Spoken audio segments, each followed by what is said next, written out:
Hey, salut les kikis, comment vous allez? Aujourd'hui, on est réunis, mes très chers frères, pour ouvrir un colis cadeau de RC Gunnar, Mini Croc et Croc RC. Ce colis, ils ont affiché 2 kilos sur l'étiquette. Mon cul, c'est du poulet, si ça, c'est 2 kilos. Attention, dans quelques minutes, la révélation que Mani est un poulet déguisé. Résultat, 4 kg 800, ça va, j'ai eu chaud. Mon cul est pas fait de poulet. Et donc, pour ceux qui s'inquiétaient, qui se posent la question, ceci est le sledge, donc RC by J. L'autre sledge est là démonté. Voilà, on a le petit kit. Je rappelle pour le nettoyage, puisque je crois que j'en ai parlé dans la vidéo, mais je rappelle quand même, évidemment, préférez toujours éviter la flotte et préférez toujours démonter l'électro avant. Hein. Ça, c'était la façon barbare de faire après un traitement barbare. Il sera démonté totalement jusqu'à la dernière bague de roulement. Du coup, voilà.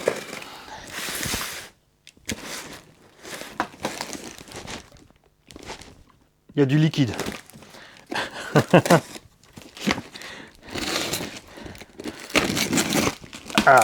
Spécial dédicace à d'ailleurs à Mini Croc, parce que Mini Croc, il est rentré, enfin, un coup il allait chez le coiffeur avec papa. Et la coiffeuse lui a dit, tu veux quoi comme coupe? Comme d'hab? Ah non, c'est comme Mani. C'est qui Mani? Et donc, Croc RC a montré la photo à la coiffeuse. Il a fait la coupe. Elle a fait mieux que moi, hein, c'est sûr, moi je fais moi-même.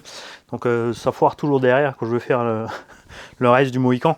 Elle a fait ça tout bien. Et quand il est rentré à la maison, maman, elle a trouvé ça moins drôle.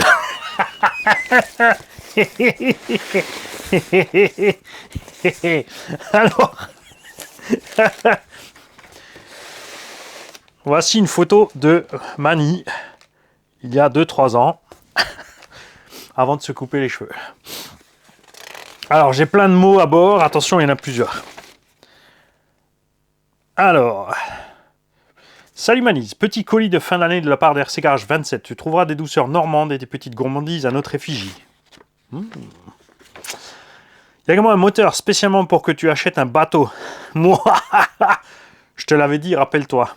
Il y a une prise qui est cassée, mais rien de méchant.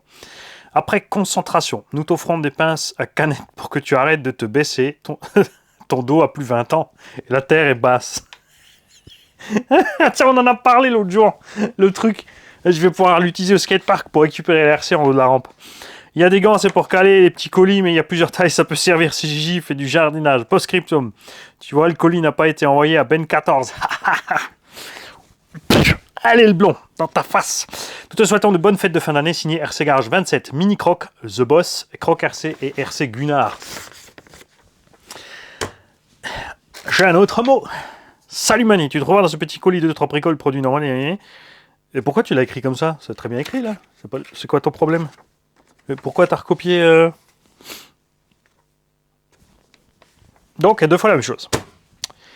Il avait peur que je sache pas lire. Petit coquinou. Alors, nous avons reçu des petits caoutchoucs. On peut toujours servir.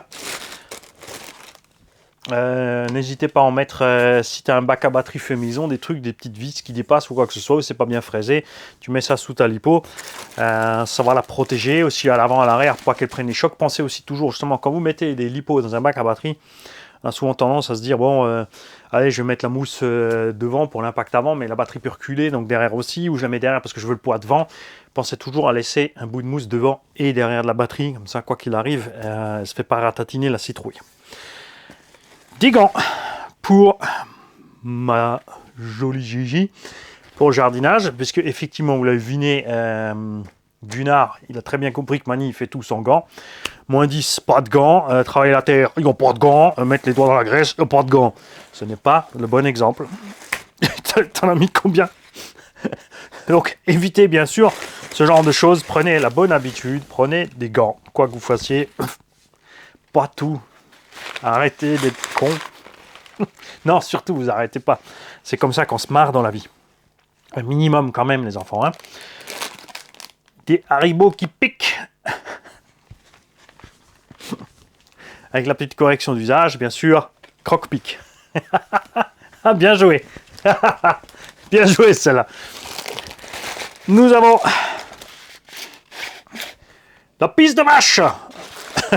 100% jus de pomme. Ça, c'est classe.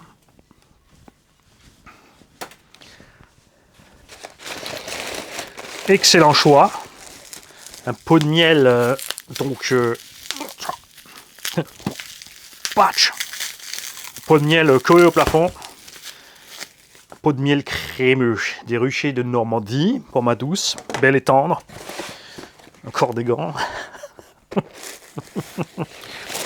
Et la pince. Et ça, c'est génial. T'as même le... Regarde. T'as un petit fil dedans. T'as un sens pour qu'elle s'enclenche. Hop là. Ah, tu peux la tourner ou pas? Non, t'es obligé de la mettre de ce sens. Tu vois? Comme ça, le prochain coup, le sledge, hop, je peux choper la roue et je peux le tirer vers moi. Bien sûr, elle a décoré un peu. Tête de mort Donuts Racing. Ça le fait, hein? Ben, je vais pas... Avec le pot de miel, non. Mani, fait pas le con. Et... Ça tient le pot de miel. La bouteille de jus de pomme. C'est trop. Alors, ça peut y aller, mais je pense qu'il y a quelque chose qui va casser. D'accord, j'arrête de faire le con avec. On va garder ça précieusement de côté. Pas déconner. Ah, tu vois, si le manche était de l'autre sens, là, on pourrait le poser... Oh, dommage. Bon, on va te laisser là pour l'instant. C'est bien pratique tout ça. Et le petit moteur. Alors ça, c'est un moteur c'est Sky RC qui avait fait ce moteur, je crois. C'est un moteur, je sais pas si ça s'appelle Poséidon. Non, c'est le Aquastar, voilà. Ce moteur a une particularité, ils ont fait toute une série de moteurs comme ça, selon comme tu branches, en Y ou en delta. Donc Y, c'est pas compliqué, hein. Tac, tac, tac. Ou en delta, là c'est la série en fait si tu veux. Donc ici, tu as tout simplement à mettre tes plots différemment. C'est le connecteur qui est cassé. Tu changes les kV du moteur. Donc, en Y, il prend 730 kV. En delta, il a beaucoup plus de puissance. Il fait 1280 kV. En delta, ça consomme à mort. Mais ça prend des tours de dingo. Et je vois pas pourquoi mettre ça dans un bateau, alors qu'on peut mettre ça dans un X-Max. Parce que là, on a les kV du moteur d'origine. La bague de refroidissement, bien sûr, s'enlève. Normalement, on va en mettre un peu de produit pour que ça glisse. C'est monté sur joint torique. Parce qu'en plus, il doit être tout beau là-dessous encore. Voilà.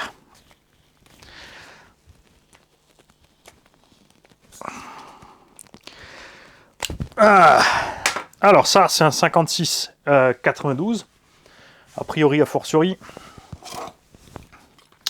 On va voir ça. Ouais.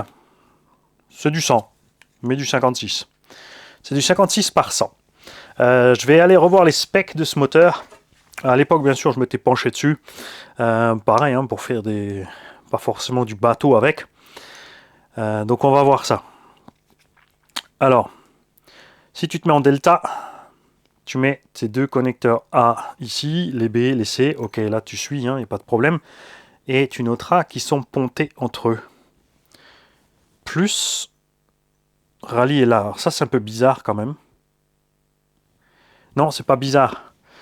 Parce que quand tu vas passer en étoile, regarde, je t'explique. Bah si, en fait, il n'y a pas besoin du petit pont en bas. Puisqu'il y a déjà le pont là. Bon, c'est peut-être pour des raisons de conso. On laisse les pros de la chose décider de nous dire ça. Quand tu vas brancher en étoile, il y a une manip à faire. Je te dis c'est facile, mais je m'en souviens plus. Ah, pas con, mais l'air d'un con. C'est pas juste... Il n'y a pas juste un seul à mettre de chaque, normalement.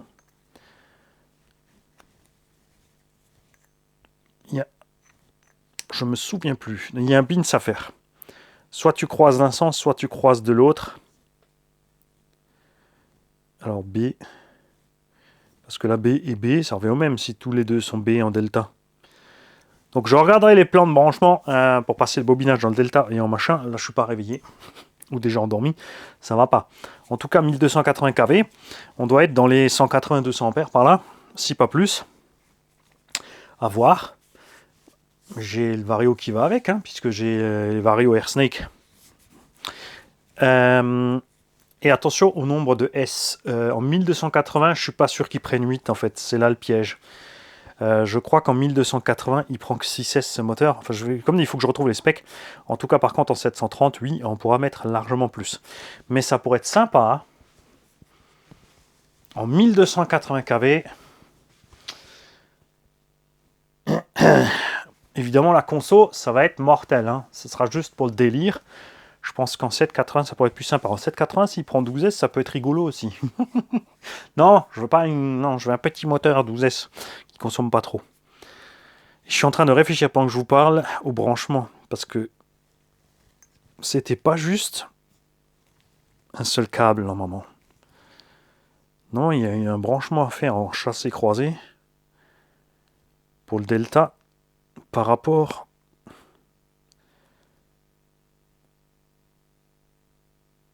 Ah si, c'est ça, voilà.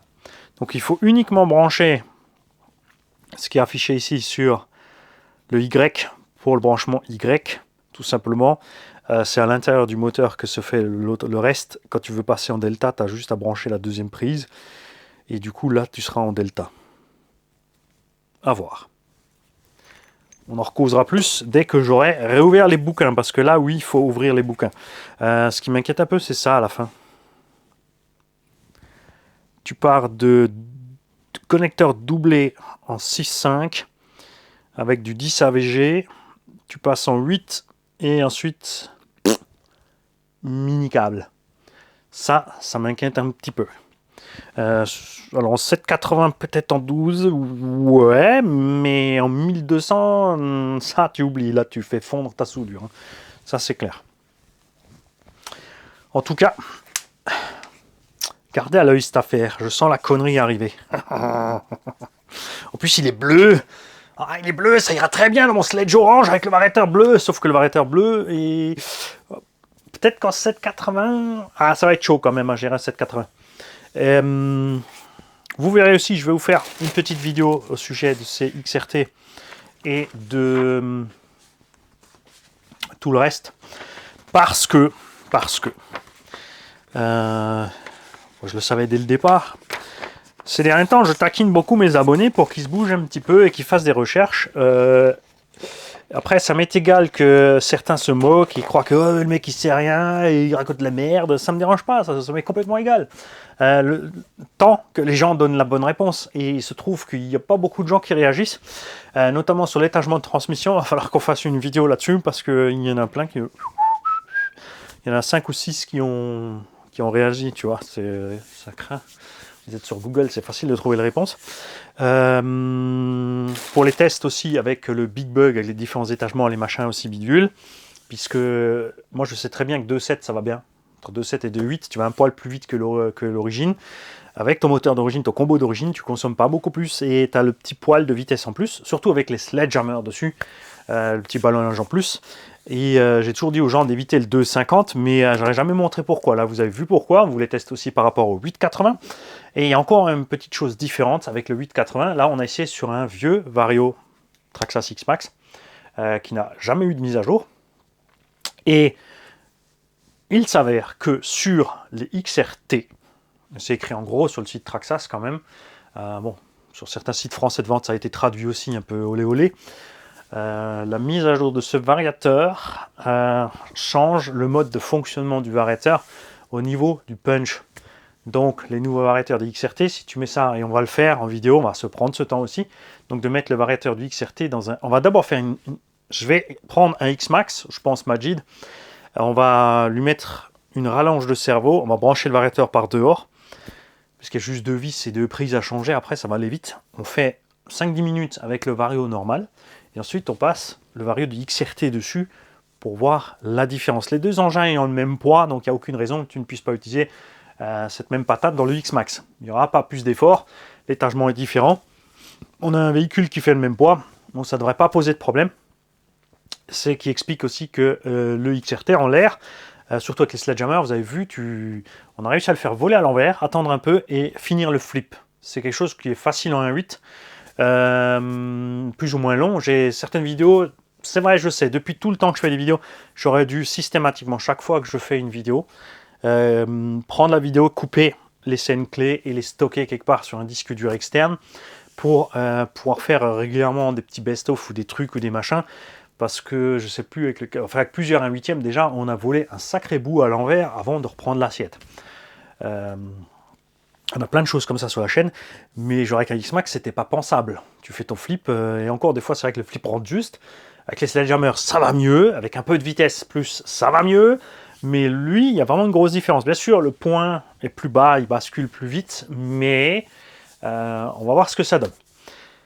Ce qui est très intéressant aussi, c'est de savoir est-ce que, et c'est là qu'il y a une différence de vitesse entre mon test avec le Raptor 880, puisqu'on a le vieux variateur sans aucune mise à jour, et la vitesse qu'a sorti Marc, donc pas mon deuxième mois, Marc Neumayer de chez Schwabentech, lui a sorti 73 ou 74 km/h, parce que lui, et il s'en est rendu compte que après, effectivement, quand il a fait, lui il est très technique, hein, il adore ça, les Wi-Fi, le Bluetooth, la mise à jour, le truc, la programmation, et lui sur son Vario de X-Max dans lequel il a fait le test, il s'est retrouvé en allant vérifier, parce que je lui ai dit écoute c'est bizarre, bon, ok j'ai pas de mise à jour, mais je sors ça, il a regardé la vidéo et c'est quelqu'un de très consciencieux, donc il est allé brancher son Vario pour voir entre les anciennes mises à jour s'il pouvait trouver des infos, et là il s'est rendu compte que son variateur avait la mise à jour XRT. Alors son X-Max est déjà récent, sur les Vario Traxxas, il y a un petit numéro sur le côté, 1, 2 ou 3, Sesamstraße, Sesamstraße, les Allemands comprendront. Et ce qu'on ne sait pas, c'est si sur les Vario 1, tu peux mettre la dernière mise à jour du 3 ou pas. Donc c'est les fans de mise à jour qui font tout ça, dites-nous tout ça. Perso, moi je suis tiède avec les mises à jour parce que le nombre de Vario qui ont été plantés et le nombre de radios qui ont été plantés avec les mises à jour, c'est un truc qui m'énerve. Ça m'énerve parce que tu as quelque chose qui marche très bien, tu as ton module Bluetooth, tu as tes trucs, et là on t'impose une mise à jour pour que ça puisse continuer à fonctionner, et cette mise à jour te fait déconner ta radio, ou ton Vario, ou ton récepteur. On a aussi des récepteurs qui passent, ils changent de clignotement, tout d'un coup ils clignotent rouge, c'est foutu, ils prennent plus, et tu n'as plus de garantie. Tu n'as plus de garantie alors que tu étais obligé de faire cette mise à jour pour continuer à profiter de ton matériel que tu as payé. Donc ça, moi... ça c'est le cas, tu vois, je me dis d'un côté, je me dis ne fais pas de mise à jour parce que quand ça va m'arriver, la marque en aura rien à foutre et l'importateur ou le vendeur au passage il va passer un sale quart d'heure. Je me connais, je vais péter un fusible, ça va pas aller du tout. C'est un problème qui est quand même, on parle pas juste de RC, hein, c'est un problème à l'échelle 1 aussi. On a des véhicules que tu reprogrammes, qui bug à la reprogrammation, échelle 1, calculateur du client est planté, il lui faut un nouveau calculateur, c'est hors garantie ou il y a des bugs, c'est la bataille avec la marque pour réussir à avoir les choses. Finalement ils le font parce qu'au niveau de la loi ils sont coincés, et je me dis que si les marques automobiles sont coincées, les autres aussi. Mais on a un grand lac juridique là où tout le monde profite un petit peu. Ce qui m'énerve le plus, c'est la garantie de 2 ans qu'on te coupe à 1 an. Tu as 2 ans, mais l'électronique c'est 1 an. Non. Article.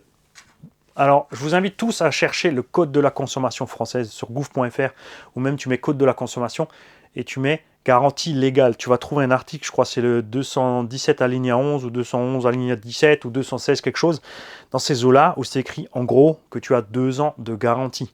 Cette garantie se répercute si tu le vends au cas en tant que non professionnel. Je t'explique, j'achète un X-Max, au bout d'1 an je te le vends.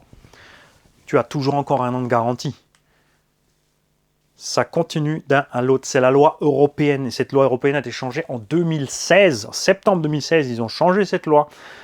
Et ça se répercute d'un acheteur à un autre tant qu'il n'est pas professionnel. Si je suis professionnel et je te vends un véhicule d'occasion avec une facture, et là les gens vont tilter parce qu'il faut sortir du monde de la RC, le garagiste qui te vend une auto d'occasion avec 20 000 bornes, tu auras une facture. Là, tu n'auras qu'un an de garantie sur l'occasion. Ça veut dire par contre que cette occasion peut déjà avoir 3 ans. Donc, elle n'a plus de garantie de 2 ans. Et au bout de 3 ans, son propriétaire l'a revendu à son garage pour partir avec un véhicule neuf. Le garagiste te vend cette voiture et tu as 1 an de garantie sur cette foutue occasion. Sauf si tu fais un contrat à part. Donc, méfiez-vous quand on te propose des contrats de garantie parce que les contrats de garantie, donc ça c'est la garantie contractuelle, contractuelle, te font sauter les garanties légales puisque tu as un contrat qui passe devant. Après là, c'est pareil avec un avocat. Tu as toujours du poids dans la balance parce que ouais, le client n'étant pas un professionnel, il ne pouvait pas savoir qu'il était en train de se faire niquer par le pro. Tatati, tatatou, hein, on en revient toujours au même. Donc ça, moi j'ai pas le temps, j'ai pas l'envie, moi c'est le loisir, je fais vite, mais c'est vrai qu'il faudrait se pencher une fois dessus, faire une vidéo complète. Il faut qu'on... Peut-être que ça serait intéressant justement de s'y mettre à plusieurs, honnêtement. Que tout le monde cherche un peu les textes de loi partout, les cas de jurisprudence aussi. Moi j'avais trouvé, comme je garde jamais rien, tu vois, c'est là où tu te dis, ouais, ce coup-là j'aurais dû garder. J'ai trouvé un cas de jurisprudence par exemple, Orange s'est fait défoncer la cafetière par un juge à cause d'une mamie. Une mamie avait acheté un téléphone, la batterie de ce téléphone a flanché au bout de 3 mois, elle allait en boutique, le vendeur a dit, oh ben les batteries de téléphone, c'est à l'époque où elles coûtaient encore une touille. Donc, ils lui ont dit, voilà, il faut dépenser 150 € pour la batterie ou 150 balles. C'était le prix du téléphone. Donc, la mamie ne s'est pas laissée démonter. Elle a contacté son assurance. Les avocats de l'assurance ont mis Orange en pièces. Parce que garantie 2 ans. C'est comme les écrans. La petite LED qui merde sur ton écran, c'est 2 ans. Vous ne faites pas avoir avec ça. Renseignez-vous sur les garanties. Donc, j'aimerais que tout le monde y mette du sien, là. Il y a un de nos abonnés qui était en études de droit à l'époque. Si on a des abonnés qui sont avocats ou en études de droit ou qui ont des parents ou des connaissances, je pense que ce serait très intéressant qu'on fasse quelque chose ensemble et qu'on sorte tous les textes pour voir, pour mettre ça au point, pour simplifier la communication entre le client, la boutique, l'importateur, le revendeur. Souvenez-vous, j'ai eu une notice avec le HP Savage Flux où il était dit, il y a 2 ans de garantie, mais l'électronique, c'est que 1 an. Alors ça, déjà, l'importateur, il peut se le mettre dans le tululu. Mais jusqu'au coude, il faut enlever les chaussures, tu passes le reste. Parce que c'est faux, c'est 2 ans. Attention. Et si vous achetez d'occasion, comme dit, ça se répercute. Par contre, il faut qu'on retrouve les textes de loi, qu'on se fasse peut-être un courrier type nous-mêmes, entre nous, hein, sans devoir passer par l'association des consommateurs et que choisir tout ça. Au pire, sinon, si quelqu'un a le temps de les contacter, qu'on fasse ça avec le RAID, d'avoir un courrier type. Avec la loi au carré. Pour ce genre de choses. Hein. Parce que là, si on paye les choses beaucoup plus chères en Europe, par exemple, que dans certains autres pays, notamment justement les véhicules RC. Traxas aux US te donne 3 mois de garantie. Là-bas, c'est la loi, tu te démerdes avec. C'est pour ça que leur système de garantie à eux, ou moitié du prix en plus, tout ça, si tu es inscrit au système, ça fonctionne à merveille. Et les choses sont aussi moins chères. Des batteries qui coûtent chez nous 200 $ coûtent là-bas 150 ou 120 $. À cause de ce genre de choses. On paye la TVA, bien sûr, 20%. Et on paye les choses plus chères parce que l'importateur des produits est, lui, lié à faire cette garantie de 2 ans. Donc cette garantie de 2 ans lui coûte, donc il la répercute sur le prix final du produit. Donc d'une part, moi j'aimerais avoir le choix. Est-ce que tu veux la garantie ou est-ce que tu veux payer tant et tant moins cher et plus hors de garantie, par exemple. Et là je dirais, ouais, saute la garantie parce que ça m'est égal. Si le vario il crame, je vais mettre un autre vario. Je vais mettre un Hobby-Wing, je vais mettre un Castle, je m'en fiche, je vais mettre autre chose de toute façon. Parce que la plupart de nous, de toute façon, on laisse pas la voiture en panne pendant 2 mois le temps que le variateur revienne de garantie. Hein. Bon, je ne suis pas notre vario, on met dessus. Voilà. Ça.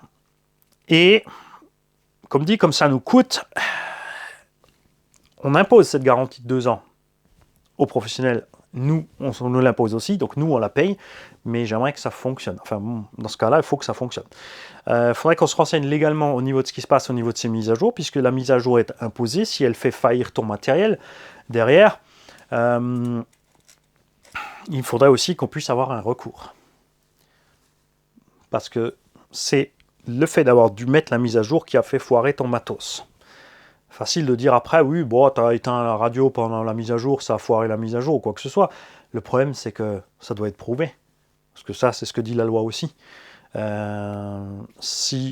faire sauter la garantie, les professionnels doivent prouver que c'est l'utilisateur qui a fait une mauvaise manip avec. C'est facile quand le matériel est endommagé physiquement, quand il est parfaitement intact, surtout de l'électronique avec une mise à jour, il y a un problème. Après que tout le monde se retrouve au milieu, que tu as un prix préférentiel, tu as fait une upgrade sur ton vario de ta radio, elle foire, qu'on te dit bon la radio vaut tant et tant, on te coupe la poire en deux. On sait très bien aussi que les importateurs ont le prix net de la marchandise, ils ne les payent pas au prix où ils nous le vendent. Donc, quand ils font moite-moite, ils sont peut-être même pas en train de perdre de l'argent, tu vois ce que... Hein, que tout le monde s'y retrouve un petit peu. Bien sûr, il y a ceux qui sont doués en communication qui arrivent sûrement à ranger les angles. Moi, j'ai jamais eu de grosses emmerdes avec ça parce que justement, j'arrive à discuter avec les gens. Et puis, mais tout le monde n'a pas la patience. Surtout pas avec l'électronique, surtout pas moi, par exemple. Donc voilà. Donc, qu'est-ce que vous en pensez? Est-ce que ça intéresse quelqu'un de faire un groupe à ce sujet, de faire un post dédié, qu'on en discute tous ensemble, qu'on mette ça au point, qu'on se retrouve avec un courrier type pour aider tout le monde? Évidemment, ça serait de la balle s'il y avait un avocat dans le tas qui pourrait faire ça et gérer la chose pour tous les fans de RC. Donc, il pourrait le contacter pour lui dire voilà, moi j'ai ça, il m'est arrivé ça, et lui, hop, tu vois un peu maître maître Bergès. Pas hein, parce que eux ils ont maître Vergès, nous on pourrait avoir maître Bergès pour la RC, hein, et on pourrait comme ça s'entendre avec tout le monde, hein, parce que le but c'est pas d'utiliser un avocat pour attaquer quelqu'un, c'est d'avoir une communication et un truc clair au milieu, et surtout que la loi soit respectée. Il y a 2 ans de garantie sur tout, c'est ce que dit la loi, et je comprends pas pourquoi c'est toujours encore de tergiverser et de zigzaguer au milieu de tout ça. On a l'impression que c'est la santé du con qui paye. Ça me plaît pas trop. Merci. RC Gunnar, Mini Croc et Croc RC pour ces cadeaux. Et dans les commentaires, je veux qu'on discute de toute cette histoire de garantie.